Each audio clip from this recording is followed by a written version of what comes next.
Boa tarde a todos. É sempre com sentimento de gratidão a Deus e à espiritualidade amiga e aos companheiros dessa casa que podemos sempre estar juntos em torno do Evangelho de Jesus, em torno de palavras que nos esclarecem, em torno de comportamento do Cristo que sempre nos consola. Primeira semana do mês de dezembro, não é mesmo? Nós sabemos que, de uma certa maneira, todos nós somos estimulados a esse mês a pensar sobre o Natal. As pessoas falam em Natal. E muitas observam o Natal por diversos ângulos, cada uma, de acordo com as suas concepções, tem um Natal abordado.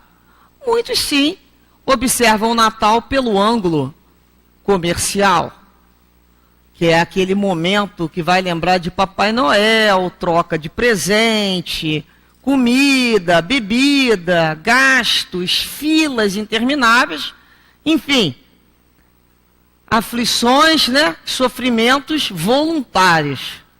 Que a gente está buscando isso aí. Então, nós vamos pensar, a casa espírita fala em Natal? Fala. E nós podemos, construirmos algumas perguntas que nos chegam. O espírita vivencia o Natal? Olha, a doutrina espírita é uma doutrina cristã. E nós não ficaríamos indiferentes ao Cristo. A nada que se refere a Ele ficaríamos indiferentes. Claro que nós, comemoramos o Natal. É claro que nós vivenciamos a ideia do Natal. Podemos também lembrar o que representa o Natal para o espírita. A gente pode lembrar que o Natal representa o nascimento daquele espírito mais perfeito que reencarnou na Terra, como os espíritos informam a Kardec na questão 625 do Livro dos Espíritos, quando pergunta: qual o tipo mais perfeito que Deus tem oferecido ao homem para lhe servir de modelo e guia? Jesus. Então Jesus é o nascimento dele. Essa estada física na Terra. Mas para nós, não é apenas esse nascimento físico de uma reencarnação de um espírito. Para o espírita, ele representa muito mais. É o nascimento espiritual desse Jesus no coração de cada um de nós. É o nascimento desse Jesus quando, ao lermos as mensagens da Boa Nova, não é? E nós absorvemos aquelas mensagens já de uma outra maneira. Ali nasce Jesus, ali começa a construção de um espírito novo dentro de cada um de nós, que chamamos, o homem novo. Um homem novo, novo homem, enfim, uma nova alma a partir desse nascimento do Cristo. Então, Cristo nasceu lá pela uma concepção de dezembro em um determinado dia. Mas qual foi o dia que ele realmente nasceu em nosso coração? Qual foi o dia que realmente nós já conseguimos ler uma passagem, da Boa Nova, do Cristo, e aquilo nos banhou a alma, nos calou uma dor, nos fez modificar um comportamento. Foi esse o dia que começa a nascer. Podemos também lembrar que nos perguntam: como é que é essa comemoração, então, do espírita? Primeiro, a gente vai lembrar que a doutrina espírita não possui dogma e nem rito, não tem ritual. Cada um comemora como bem quiser. Mas, como nós estamos comemorando o nascimento de Jesus, o espírito mais perfeito que esteve na Terra, presume-se que nós vamos comemorar isso com muito equilíbrio. Não é mesmo? Então não há por que nesse dia ocorrer o desequilíbrio de ingestão de alimentos e nem de bebidas, e nem de atos. Porque é o dia que nós comemoramos o Cristo, o equilíbrio, a paz, a serenidade. O nosso comportamento tem que ser adequado ao que Ele nos ensinou e à sua imagem. Então, nesse momento, nós do Natal, vamos lembrar de Jesus de uma maneira mais intensa. Nós vamos lembrar de Jesus de uma forma mais profunda e reflexiva e introspectiva. Então, no dia do Natal, essa comemoração, independente de como é que a nossa família comemora ou deixa de comemorar, porque a gente não está aqui para fazer guerra santa na vida de ninguém, não é mesmo? A cada um já pode comer o alimento que consegue ingerir. E se Deus espera a todos com tanta calma e me esperou até hoje, não sou eu que serei impaciente com a maneira do outro ver a vida. Isso a gente já vai aprendendo a se acalmar, e a gente chega na família e consegue sim encontrar um espaço, um lugarzinho, para se aquietar, para fazer uma prece por esse Jesus que nasce dentro de nós. É um momento em que nós vamos realmente refletir sobre o nosso compromisso com Ele, sobre os objetivos que nós nos propomos e aqueles que de fato conseguimos cumprir. Porque a gente promete muita coisa, não é?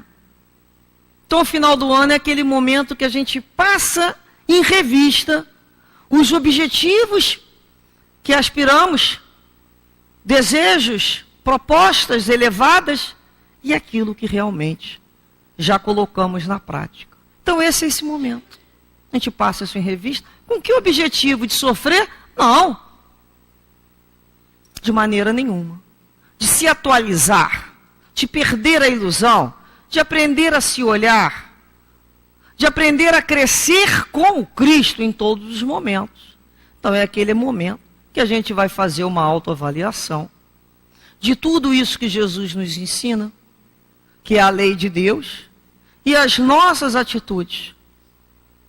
E vamos buscar observar os nossos comportamentos e realinhá-los, reconduzi-los, retificar todos os roteiros diferentes que se encontram fora da lei de Deus. Então a gente começa, de uma certa maneira, conformar. A palavra conformar no sentido de se adequar à lei maior, que é a lei de Deus.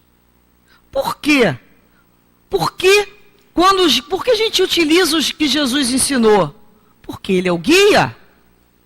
Porque Ele é o nosso mestre. Porque Ele é o nosso modelo. Porque Ele mesmo nos disse: eu sou o caminho, a verdade e a vida. E ninguém irá ao Pai, senão por mim. Então, podemos escolher diversos outros caminhos, mas chegará um momento que a alma irá se conduzir pelo padrão do Cristo. E é isso que nós aqui já buscamos. Observar aquilo que fazemos e termos como modelo o padrão, a marca do Cristo, que representa renúncia, abnegação, amor a Deus, amor ao próximo. E a gente olha a nossa vida e começa, né? Não é o fato de olhar o cume que a gente chega nele. A gente sabe onde é que quer ir, mas terá que ser pelos nossos pés, caminhando degrau a degrau e nos posicionando cada vez melhor para atingir esse cume, a essa luz maior, que é a luz do Cristo. Bem, podemos também lembrar, quando aqui falamos, que Jesus é o nosso mestre, que por sinal foi o único nome que ele aceitou, cunha de mestre. Porque quando chamaram ele de bom, ele falou: não, bom não. Bom é o Pai. Ele não aceitou ser chamado de bom, mas ele aceitou ser chamado de mestre. E por que mestre? Porque mestre é aquele que ensina e exemplifica. É aquele que sabe o que está falando, porque já fez. Por isso é considerado mestre. Então ele é um mestre. Então Jesus é essa capacidade, é esse Espírito que chega à Terra para nos ensinar, nos esclarecer, nos consolar através de quê? Do exemplo, do trabalho no bem. Ele não fica dizendo apenas o que temos que fazer lá de uma cátedra sentado sem nunca ter feito. Ele foi lá e fez. Em todos os momentos da sua vida. Já inicia com o seu nascimento, nos ensinando que é humildade. Né? A mãe dele não encontrou nenhum lugar, uma estebaria, uma pousada que os recebesse naquele momento para que ele nascesse. Não tinha vaga para Jesus. Olha só, às vezes a gente reclama que não nos atende. Não tinha vaga para Jesus. Então ele já começou iniciando ali o seu ensinamento.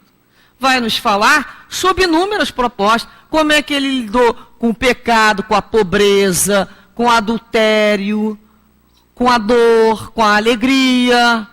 A gente vai lembrar da festa de Canaã. Em todos os momentos ele exemplifica. Então ele nos disse sim, curai os doentes. Ele nos disse para curar os doentes. Mas ele foi o curador, que em todos os momentos que buscado, curou os doentes, quer onde for que se encontrassem. Na passagem dele temos inúmeras curas. Ele nos disse que socorresse os espíritos obsediados. E ele atendeu a todos que o buscaram. Ele nos ensinou sobre fraternidade.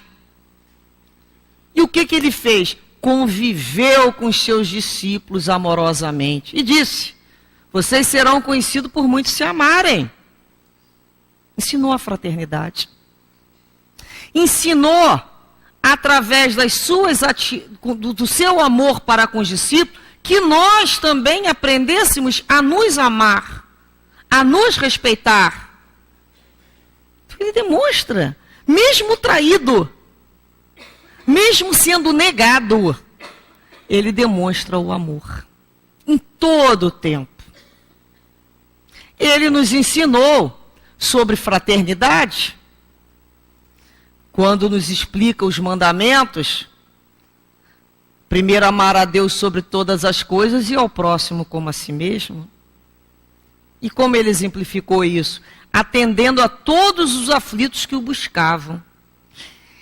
Ele oferecia sempre uma palavra de esperança, uma palavra de consolo. Ele falava do reino de Deus, ele falava da vida futura. E ele disse, vinde a mim, vós que estáis aflitos e sobrecarregado, que eu vos aliviarei. Aliviarei. Em nenhum momento ele falou, vou tirar o peso que você está carregando, a cruz. Não. Vinde a mim. Foi um convite, foi uma promessa.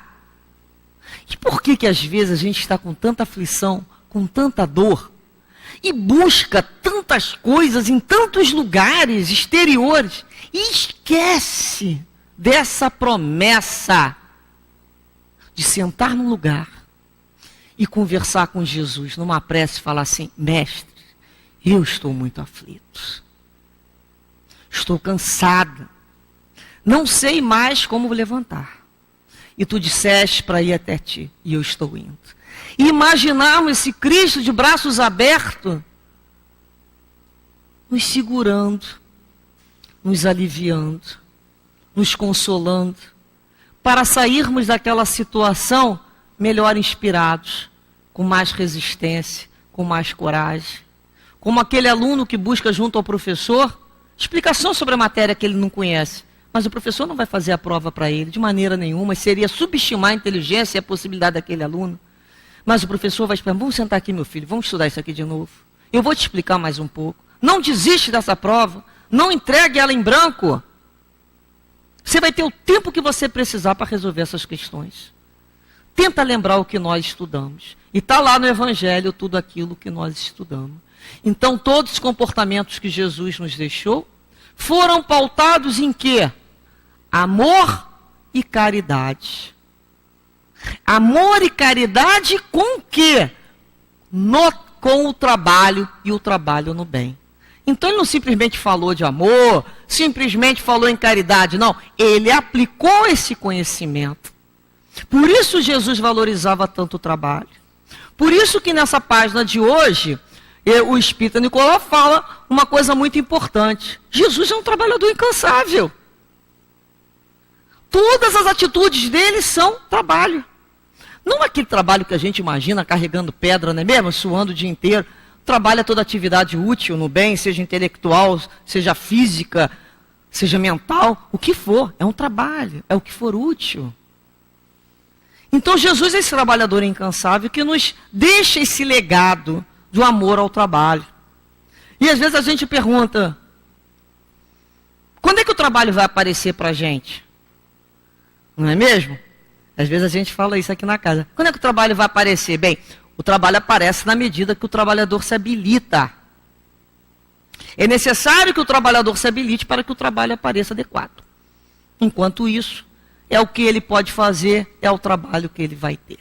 Então, às vezes a gente se esquece que o trabalho não é um dever, como algumas pessoas colocam, de uma coisa horrível, que a gente tem que se livrar o mais rápido possível. Não, Jesus traz uma outra concepção do trabalho. O trabalho é um direito. É um direito que nós já conquistamos. Nós conquistamos o direito de trabalhar no bem junto com uma falange espiritual, dentro de uma casa organizada. Não é para qualquer espírito não, hein? Não é. Então, nós precisamos realmente pensar nessa nossa responsabilidade e lembrarmos, né? Quando nós buscamos o trabalho, quando nós já estudamos, quando nós nos instruímos aqui na casa, sempre colocarmos uma perguntinha. Com que finalidade? Com que finalidade você está aprendendo isso? Com que finalidade você está pedindo a Deus essa virtude? Se não for para aplicar no dia a dia através do trabalho do bem, talvez não seja tão bom assim ainda. Então, por que aplicar no trabalho do bem? Por que a gente tem que trabalhar no bem? Primeiramente, vai lembrar que Deus atende o homem pelo próprio homem, não é mesmo? Deus não vai sair, né? Deus, no primeiro, que não é um ser, ou algum espírito superior, vai fazer aquilo que depende de nós mesmos fazermos. Então, nós atendemos uns aos outros em nome de Deus. E Deus nos atende através do outro. Por isso que quando nós atendemos um irmão, nós o fazemos em memória do Senhor. É nessa que está a concepção. E a gente se pergunta, porque nós somos trabalhadores. E o trabalhador, ele tem que avaliar o seu material de trabalho, sim. Como é que o trabalhador se avalia? É uma autoavaliação. Como é que está meu material de trabalho? Como é que nós temos servido, então, a Deus? Como é que está essa nossa proposta, né? Esses nossos propósitos? Quando aqui nos reunimos em torno de uma instituição, dentro de uma casa espírita, que trabalha com Cristo, pelo Cristo, através de todos os irmãos, através de toda uma sociedade, nós nos perguntamos, por que nós nos reunimos nessa casa? Com que finalidade foi? Nessa casa nós temos o amparo e a condução do Cristo, o amparo da espiritualidade amiga, que aqui inúmeros trabalhadores se encontram aqui. Quando nós nos acercamos dessa casa, será que é para ficarmos eternamente com aquela mão assim estendida, esperando cair fluido? Chega uma hora que a gente já fica sem graça, não é? Pelo menos assim aconteceu comigo. A gente já ficando sem graça, assim, tem que fazer alguma coisa com essa mão, né? Para de ficar só de pedindo. Porque a doutrina espírita, Ela entra na gente, sim. Primeiro ela entra no nosso cérebro, a gente fica maravilhado. E a gente estuda, e a gente escuta, e a gente assiste palestra, e a gente quer fazer curso. E depois todo esse conhecimento, ele vai para o coração. Para que ele vai para o coração? Para ser aquecido. Para nós não só nos sensibilizarmos de uma forma intelectual. Porque o conhecimento por si só, ele pode nos levar à vaidade. A virarmos espíritos inchados, né? De vez de crescer, a gente fica inchado de vaidade. O objetivo não é inchar, o objetivo é crescer para o Cristo. E quem cresce para o Cristo está na marca do Cristo, que é de trabalho. Então, depois que entrou, se aqueceu, esse conhecimento ele tem que sair. Então ele vai sair pelos nossos olhos, pelas nossas mãos, pelos nossos pés, pelos nossos ouvidos, pelo nosso pensamento, por todas as nossas células. Essas percepções maiores que foram interpretadas dentro do nosso ser, tem que sair para o outro, pelo bem do outro, para o nosso bem. Nós edificamos o bem na gente, edificamos o bem no próximo. Então ele sai. Esse é o objetivo. Por isso nós nos perguntamos, por que estamos em torno dessa casa? Sim, para sermos atendidos. Chegamos aqui, a maioria de nós, pela dor. Fomos socorridos, muitos nós estão sendo socorridos, mas chegará um momento que já estaremos um pouquinho mais firmes. Então é o momento de fazer o quê? Sentimento de gratidão. Como é que a gente faz sentimento de gratidão? Alguém vai ficar de joelho agradecendo a Deus eternamente? Que pai é esse que quer um filho de joelho o tempo todo agradecendo? O que a gente fala para o filho? Meu filho, levanta aí, ó. Já que você quer me agradecer, vai e me ajuda. Não é? Qual é a parte que te compete? Parte que te compete nessa sociedade. O que você pode fazer? O que você pode ser útil? O que você pode aprimorar para servir? Você pode oferecer um bom pensamento? Já consegue orar por alguém, meu filho? Você já consegue olhar o outro e ouvir o outro melhor? Já consegue olhar o outro com bons olhos? E assim nós vamos aprendendo a servir em nome do Cristo, porque o campo do Cristo é grande e ele precisa de inúmeros trabalhadores. E onde é o campo? O campo é um mundo. Por isso a importância de avaliarmos não só as nossas propostas, mas também o que inventamos, né, de problemas, às vezes, como trabalhadores. Criamos inúmeras dificuldades. E a espiritualidade, carinhosamente, espera que nós, um dia, acorde e nos equilibremos, não é mesmo? Então, nós trouxemos algumas ideias, bem pouquinhas, só para nós pensarmos e analisarmos em torno de alguns perfis que nos vieram à mente. Algumas posturas, né? Quando nós somos convocados ao trabalho, nós inventamos às vezes uma série de desculpas. Então eu pensei naquela desculpa. Quando a gente convida alguém para fazer um trabalho, a pessoa fala assim, eu? Quem sou eu para fazer isso? Aí depois a pessoa conta para alguém, eu falei isso porque eu sou uma pessoa humilde. Não é isso que a gente ouve?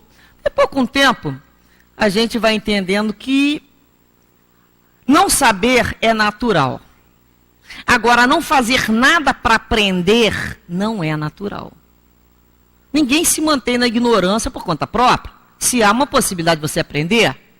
Então, muitas vezes, se mascara o orgulho em nome de humildade. Na realidade, é orgulho. É medo de fazer errado, é medo de ser chamado a atenção, é medo que alguém venha ensinar, é medo de vir aqui da cara a tapa, falar um montão de coisas, às vezes, né, concordâncias e erros mesmo. Erros. Tem que ir, meu filho.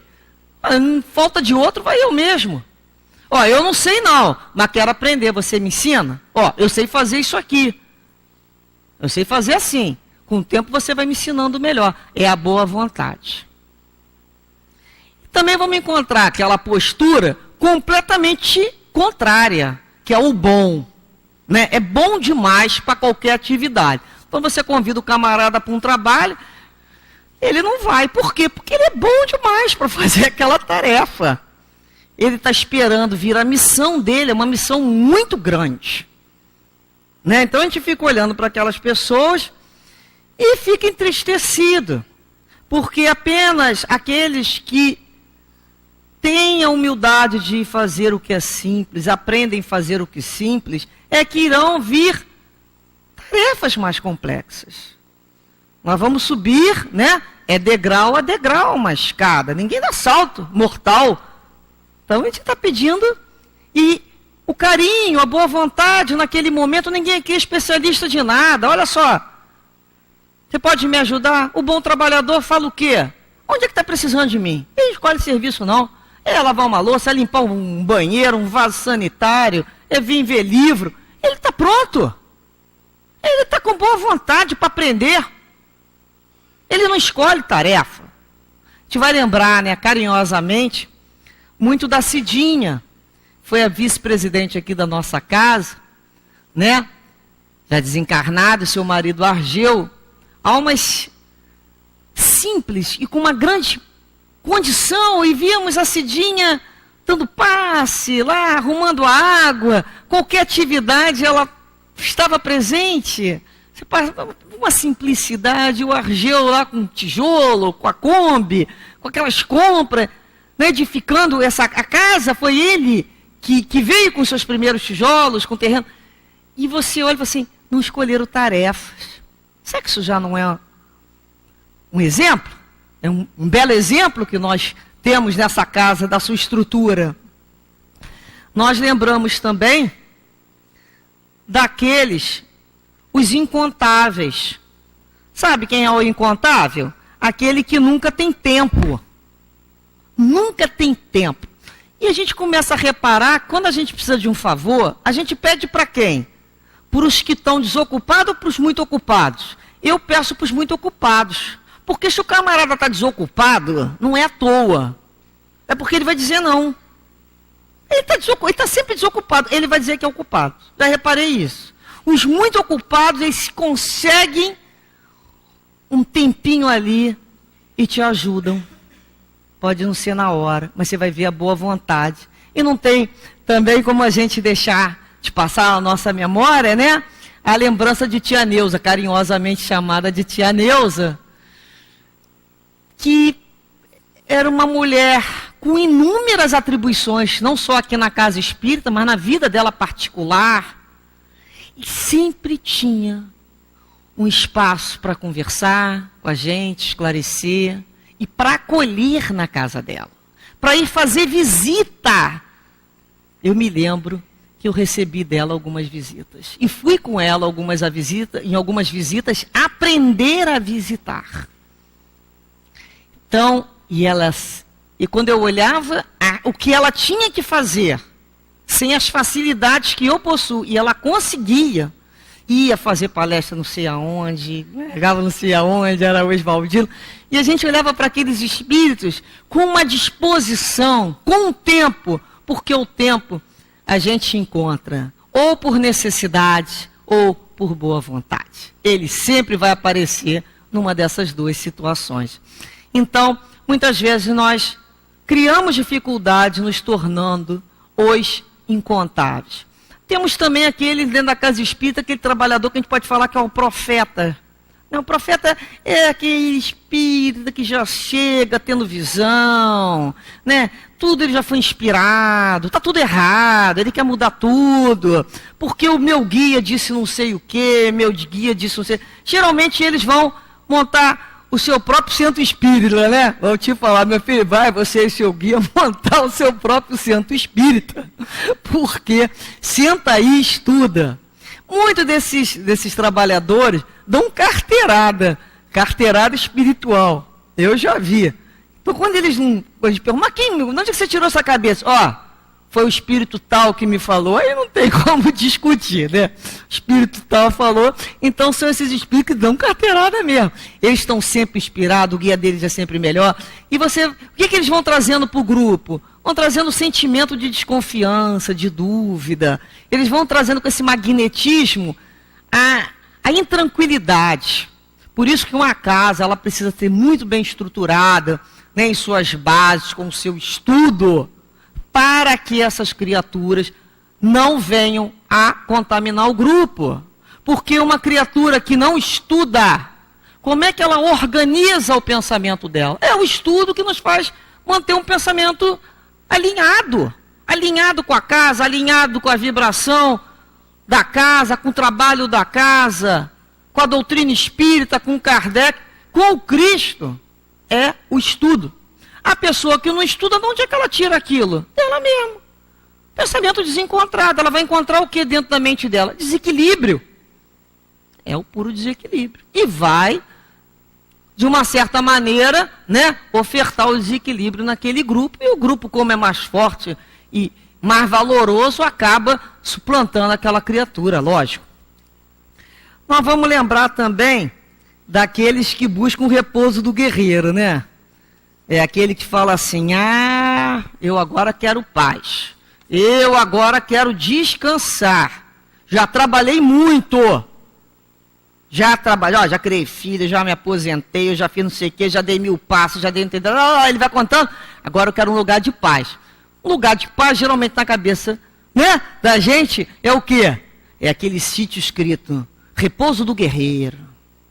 Aquele passarinho, aquele riachinho com aquela água borbulhando, aquela praia tranquila, ou então aquela árvorezinha, e ele vai botar uma rede para descansar. Quanto tempo eu não sei que vai aguentar, né? Porque o espírito que já aprendeu a trabalhar, não vai conseguir. Uma coisa é sair para descansar, porque é importante o repouso. Outra coisa é passar a vida repousando. Uma coisa é sair para contemplar. Outra coisa é viver contemplando. Nós não temos condições ainda de ter hora vazia. A nossa mente não suporta e vai inventar caraminholas. Nós vamos nos perturbar. Nós precisamos do trabalho. O que o trabalho não resolver, mas ninguém resolve. É no trabalho que a gente resolve as nossas dificuldades. Então esses espíritos vão buscar essa paz, esquecido que a paz que Jesus nos diz, que deixou com a gente, não é a paz do ocioso, não é a paz do desocupado, não é a paz do repouso, é a paz de espírito e a consciência tranquila pela tarefa bem cumprida. Essa é a paz, é um estado de espírito, aonde quer que nós nos encontremos. Nós vamos lembrar, como não lembrar, da dona Brunilde, que trabalhamos com ela, fundadora do Lar de Teresa, que eu tenho a grata alegria de compartilhar com ela semanalmente a sua companhia, uma alma com 95 anos, que está preocupada porque ela está terminando o livro, já está escrevendo outro. E ela não tem tempo, porque ela tem que fazer o culto não sei aonde, ela tem que visitar não sei quem, ela tem a obra em Austin, ela tem lá a mesa de obsessão de socorro lá no Lar de Teresa, ela tem um curso com os médicos que ela não nos deixa, enfim. Quando ela começa a contar a vida, e cuida de casa, de filho, de neto, bisneto, lógico. E começou com 13, 14 anos. Quando ela conta a vida, a gente já fala assim, ai meu Deus, eu vou calar minha boca, né? Não vou falar nem que eu estou apertada com o tempo. Porque a vida dela... Cadê o descanso desse guerreiro? Que descanso? O único momento que a gente descansa, né, um pouquinho, é quando está na barriga da mãe, lá no ventre. Não tem mais. Nem esse papo que vai desencarnar e vai descansar. Não é verdade, hein? Não é verdade. A natureza trabalha o tempo todo.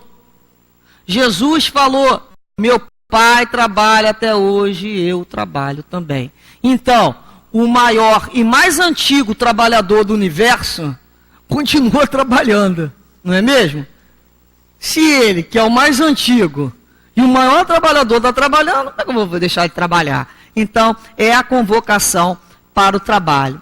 A gente também pode lembrar aqui daquelas posturas dos insubstituíveis.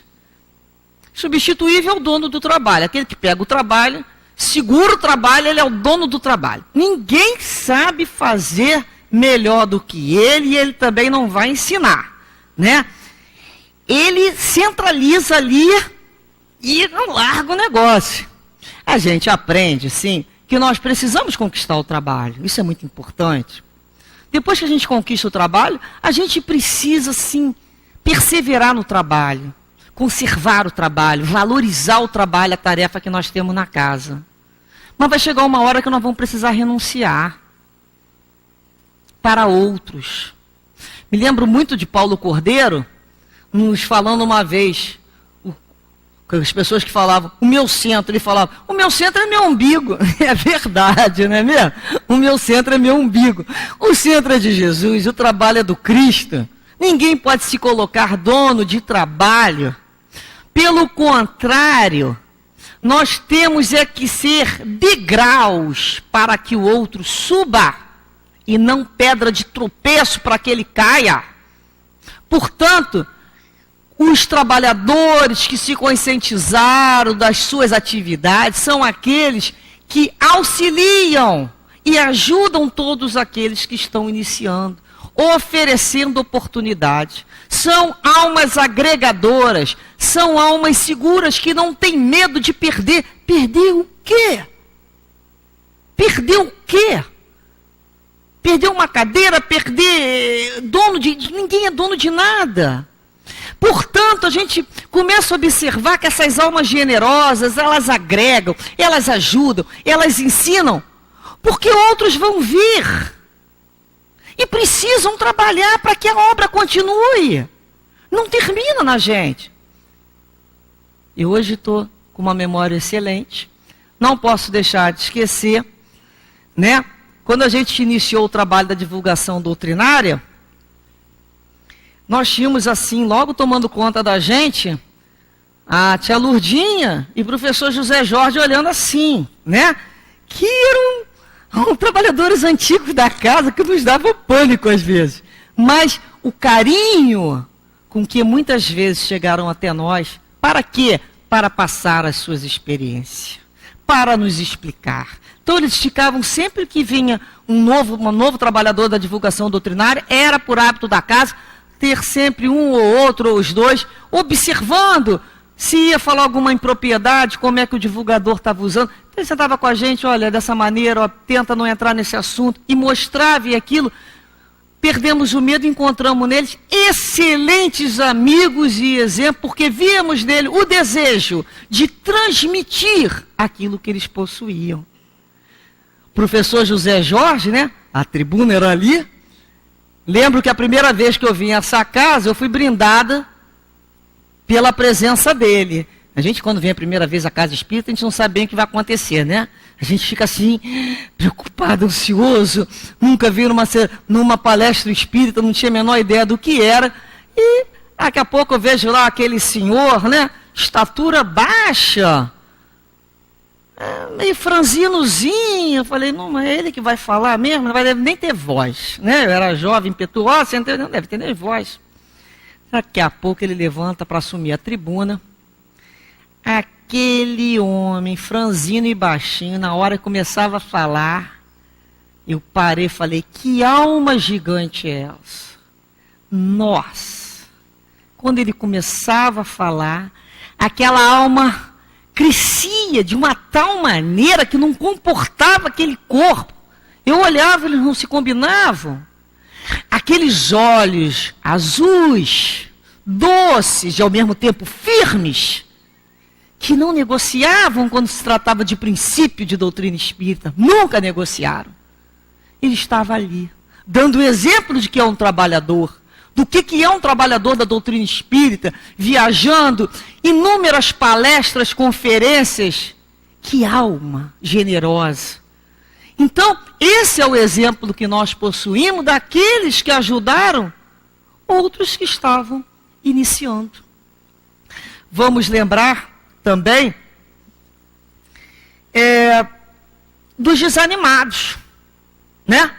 Vamos terminar aqui com os desanimados pelo tempo. O que é o desanimado, né? É aquele que desiste da tarefa, desanima da tarefa por qualquer motivo. Não precisa de grande coisa não, qualquer motivo ele vai desanimar. Aí ele fala assim, não vou mais não, me aborreci com fulano, cicrano ali me tratou mal, e o outro falou comigo de uma maneira, eu não vou mais naquela casa não. Eu sempre converso quando eu tenho oportunidade, que me perguntam opinião, lógico, né? A gente fala para a pessoa assim, meu filho, olha só, você veio aqui, veio ficar nessa casa, continua nessa casa por causa de A, B ou C? Não. Nós não estamos aqui por causa de A, B e C. Nós estamos aqui Por causa de Jesus, por causa dessa espiritualidade amiga que nos envolve, é por ele que nós estamos. Então eu não vou sair por causa de A, B, C, D ou E. Quem é o rei? Eu, Cristo. O resto, ó, é trabalhador e cheio de problema que nem eu. O que tem dentro da casa espírita? O que a gente acha que vai encontrar na casa espírita? Gente que nem a gente. Baixinho. Problemáticas, confusos, deseducados. Que estão aprendendo a ser o quê? Educados, equilibrados, generosos e bom. Isso aqui é uma escola. Onde a gente vai encontrar alunos no mais diversos setores de aprendizado. Nem todos estão nas mesmas. Independente da idade e quanto tempo se encontre na casa.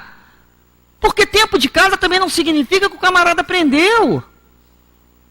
Então a gente tem que perder um pouco dessas, dessas ideias preconcebidas que trazemos, que centro espírita, que vai encontrar um montão de anjos. Olha só, você vai esperar anjo para começar a trabalhar, é melhor desistir. Não tem anjo. Aqui não tem anjo, como lugar nenhum. Jesus não encontrou 12 anjos. Encontrou 12 homens de boa vontade, que foram trabalhar com ele. Então somos nós, é o trabalho que nos ensina a melhorar. É pelo trabalho que nós nos afeiçoamos, que nos faz crescer o desejo de sermos cada vez melhores para com o outro. Então, nós entendemos que estamos aqui com Jesus. E vamos encontrar pessoas que não nos compreendam? Ah, vamos. Vamos encontrar pessoas que vão falar um montão de bobagem para a gente? Ah, vai. Quem tem boca, fala, gente. Deus deu boca para a criatura para ela falar, deixa ela falar. Graças a Deus eu tenho ouvido para ouvir. E assim é a vida. Filtra. Fica com o que é bom. Caminha para frente, sem olhar para trás. Não dá para ficar olhando que o outro... Nós não viemos aqui para destruir o que está incompleto. Não foi para isso que nós fomos chamados aqui. Nós viemos aqui para ajudar a construir o que não se encontra em incompletude. É diferente. Eu não tenho que destruir o que está incompleto, senão eu vou ser destruída. Eu não quero que me destrua. Deus não quer sacrifício, Deus quer misericórdia. Deus quer amor. Por que eu não vou legar ao outro o que eu estou pedindo a Deus? E da mesma maneira que encontramos criatura que não nos compreenda, eu encontrei inúmeros outros abraços. Encontrei Nestor, encontrei Oswaldina, encontrei Graça Veloso, encontrei tantos espíritos que não, com exceção da dona Brunilde que eu comentei, todos eles não mais se encontram nesse plano, encontram-se desencarnados, fazendo parte do grupo de trabalhadores, que já se desencarnaram, por sinal... Tem muita gente boa. Então, nós vamos lembrar, do seu Manel com aquele abraço. Nós vamos lembrar de tantos espíritos que passaram pelas nossas vidas e que nos acolheram com as nossas dificuldades daquela hora. A Lúcia Moreiro, Paulo Cordeiro. Sempre tinha uma palavra carinhosa. Então, nós começamos a pensar... Peraí, nos faltou exemplos? Bons exemplos? Não. Às vezes nos falta a boa vontade. E quando falamos de todos esses trabalhadores, nós não podemos esquecer do nosso amigo altivo, fundador dessa casa, que nos legou o exemplo de fidelidade ao trabalho e fidelidade a Deus. Aquele espírito agregador que conseguiu agregar uma série de almas em torno dele pelo trabalho, porque ele agregava, ele chamava para trabalhar, ele era agregador, sempre foi muito agregador, oferecia às pessoas a oportunidade de trabalhar, de dirigir trabalho, de estar à frente do trabalho. Ele oferecia a cada um que quisesse trabalhar. E ao mesmo tempo que ele sempre foi muito firme, ele era muito generoso na sua compreensão. Ele era muito acolhedor e continua sendo até hoje. É um espírito que a gente olha e fala assim, nossa, ele tem uma determinação. Nada faz com que ele pare. E foi isso que ele deixou para essa casa. Ele, numa doença terminal, vinha a casa, ele ia para cima, trabalhava, ia para malhar, ia para onde tivesse que ir. No dia do desencarne dele, a casa não parou. A casa não para, porque foi o que ele ensinou. A casa não para porque os aflitos não param de chegar. Não tem dia para se socorrer. Por isso a casa não para. Por isso que é uma casa que está sempre imbuída de muito estudo e muito trabalho. Então, nesse momento, com essa alma, o altivo, a gente descobre essa força, quando ele fala, um carro depois que anda para trás, para frente não anda mais para trás. Ou seja, na hora que você segura na charrua, que você mete a mão no trabalho, não tem que ficar olhando para trás. Vai para frente, independente dos outros. Isso é nosso, é um compromisso que assumimos com Cristo, com essa falange espiritual. Por isso, a importância de sermos agradecidos, né, a esses espíritos pelo muito que nos ensinaram em determinação de trabalho, em força de trabalho. Lembramos no Evangelho de São João, capítulo 21, versículo 25, que ele nos diz a seguinte anotação. Jesus fez também muitas outras coisas, e se cada uma delas fosse escrita, penso que nem mesmo no mundo inteiro haveria espaço suficiente para os livros que seriam escritos. Ou seja, toda a sua vida foi em termos de trabalhar e servir a Deus. Por isso, pensamos no Natal, na oportunidade então de conversarmos com Jesus e de forma intransferível e pessoal, falarmos para ele, Senhor, renova meu contrato de trabalho, né? Cada um possa dizer assim, vamos renovar o nosso contrato de trabalho? Com o desejo, com a aspiração de sermos melhores amanhã, hoje, daqui a um minuto, com o desejo sincero de ter a nossa vontade boa. Por isso te pedimos, Senhor, renove o nosso contrato. Nos mantenha junto com essa falange espiritual, que é uma imensa falange de trabalhadores do bem.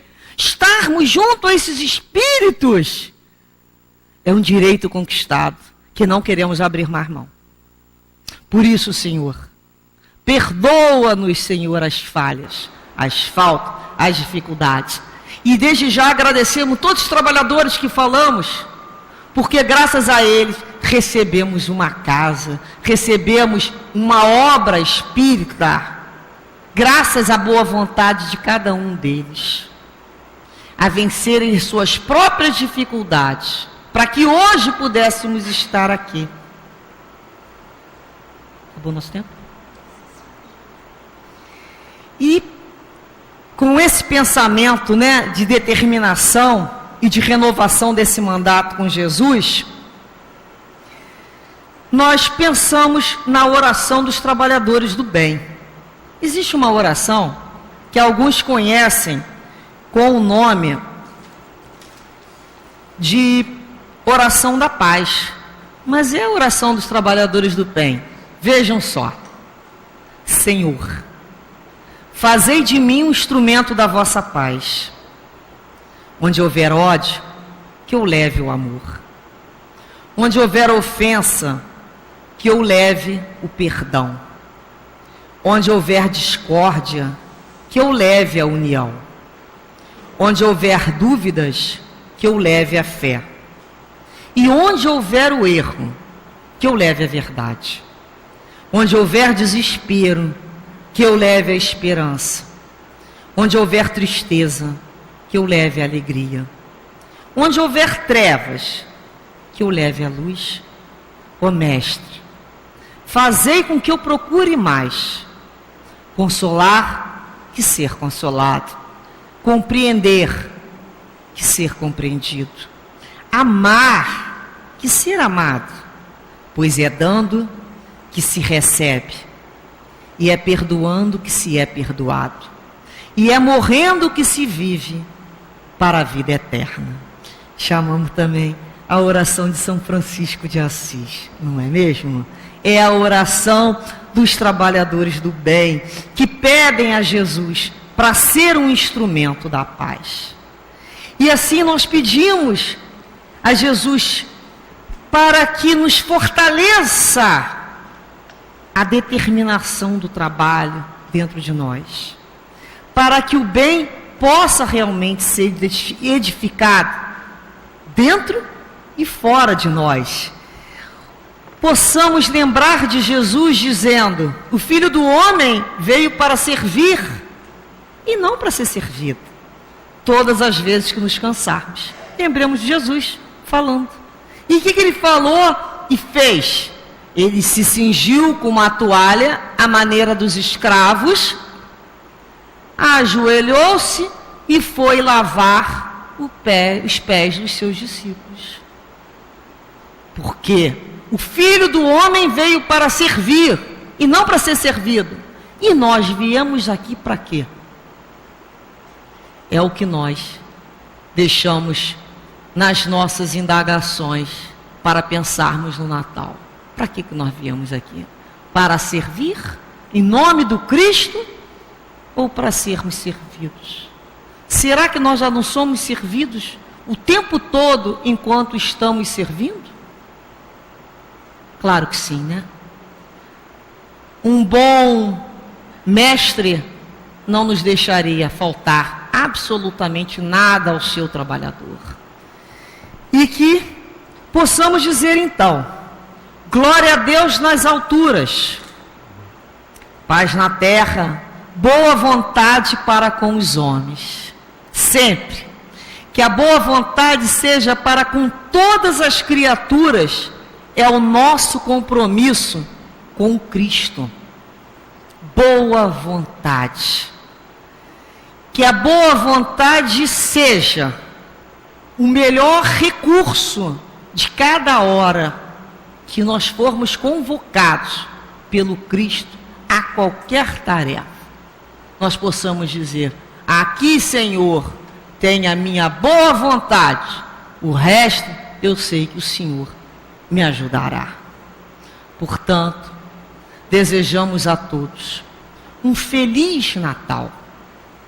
Que as bênçãos do Cristo, que o desejo de agir e servir em nome de Jesus esteja dentro do coração de cada um de nós, e que as bênçãos de Jesus estejam junto com cada um de vocês e as suas famílias.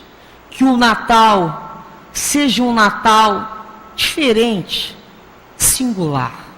Seja um Natal que realmente possamos sentir nascer os nossos melhores sentimentos em nome do Cristo.